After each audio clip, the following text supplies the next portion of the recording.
संघटना बंद करण्याचं काम या देशामध्ये चालू आहे. अभिव्यक्ती स्वातंत्र्य बंद थांबवण्याचं काम या देशामध्ये चालू आहे. म्हणजे आवाज दाबण्याचं काम या देशामध्ये चालू आहे. आणि म्हणून कुठेतरी आवाज आपल्या तरुणांचा बुलंद करण्यासाठी, आमच्या व्यथा सरकार दरबारी मांडण्यासाठी आम्हाला काम करायचं, त्यासाठी काम करत असतं संघटना म्हणजे इथं काय नाही. इथं लाईफस्टाईल असते. रेल्वे प्लॅटफॉर्मवर झोपावं लागतं, दिवसभर जेवायला भेटत नाही. राजकीय पक्षासारखे भारी भारी कपडे घालून फिरायला इथं भेटत नाही. इथं कुठला बाहेर देशातून विदेशातून कोणता फंड येत नाही. महिन्यावारी तुम्हाला पगार दिला जातो असं नसतं.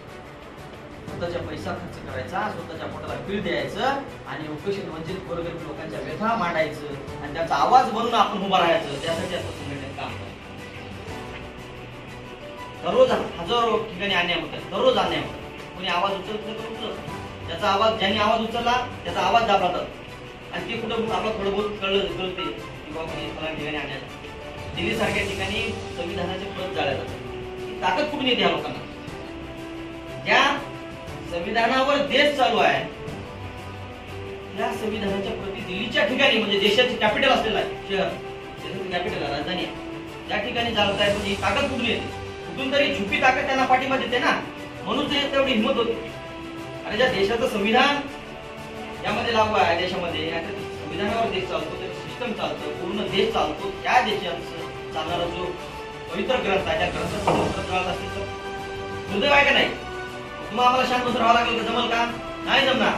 म्हणून भावांनो, थोडंसं लक्ष मोबाईलचं कमी करा, या लाईफस्टाईल मधून थोडंसं डोकं बाहेर काढा आणि कुठेतरी लोकांवर लक्ष द्या. आपल्या अरे बहिष्कार टाकला जातो आज सुद्धा. आपल्या अंगावर 2-3 कपडे आहेत, मोबाईल 25-30 रुपये खिशेमध्ये आहेत, गाड्या आहेत फिरायला आपल्याला. आणि आजही या तुमच्या आमच्या भागात, मी काय बाहेर दिल्लीचं सांगत नाही तुम्हाला, मी काय तुम्हाला बाहेरचं सांगायला नाही, तुमच्या आसपास असणाऱ्या शहराचं, आसपास असणाऱ्या गावांचं उदाहरण द्यायला या ठिकाणी आलोय. आजही आमच्यावर दिवसा ढवळ्या मांगा मारावर बहिष्कार टाकला जातो. कंधार सारख्या ठिकाणी नावाचं गाव आहे, त्या ठिकाणी बौद्ध समाजावर बहिष्कार टाकला. मातक समाज थोडा सॉफ्ट करणार आहे, मातक समाज काही ठिकाणी बौद्ध समाजावर सॉफ्ट करणार म्हणून बाजूला ठेवलं जातं, मांगावर बहिष्कार टाकला जातं. ही अवस्था आहे लोकांची. काय आणि हे बंद करत असेल तर तुम्हाला आवाज उठवावा लागणार. तुम्हाला माहित असेल, पिढ्याने पिढ्या मुका समाज म्हणून आपण अन्याय सहन केलो, परंतु आपण बोलायला लागलो तेव्हाच कुठेतरी परिवर्तन सुद्धा आलं. चळवळ्या पुढे आल्या आणि चळवळ एक काम करते, ती म्हणजे आवाज बुलंद करते. जसं आता माधवने सांगितलं की आम्हाला कोणी जर मदत नाही केलं तर आमच्या संघटनेचे लोक येतात. गावात संघटना काढायचं म्हणलं ना तर गावात लोक घाबरतात. त्याच्या घरी आधी सांगतात त्याच्या मायबापाला, गावात संघटना आणलं, हे काहीतरी वांद लावल, एक किरकिरा करेल, भांडण लावल, कळ लावल, अशा पद्धतीची भूमिका गावच्या लोकांची असते. कारण का? की गावामध्ये अनपढ असलेले लोक संघटनेमुळे हुशार होतात, ही भीती असते गावच्या लोकांना.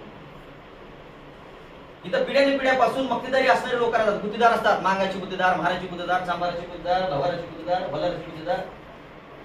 आणि हेच पिढ्याने पिढ्यापासून इथल्या लोकांचे दलाल म्हणून पुढे आपल्या समाजाचे ठेके घेत असतात. आणि हे कुठेतरी आपल्याला बंद करायचं.